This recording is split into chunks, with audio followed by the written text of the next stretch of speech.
morning everyone. My name is Surilan.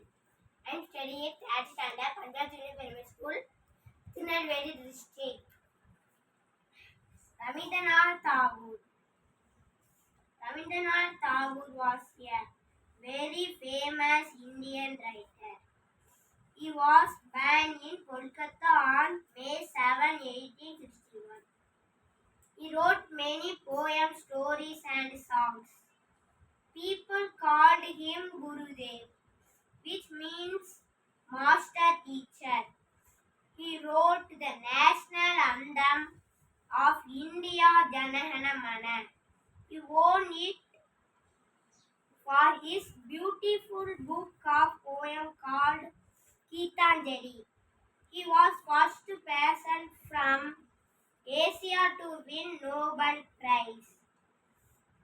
He started a special school in place called Santinigedan. He loved nature and wanted children to learn freely there. Rabindranath Tagore was a great artist and thinker.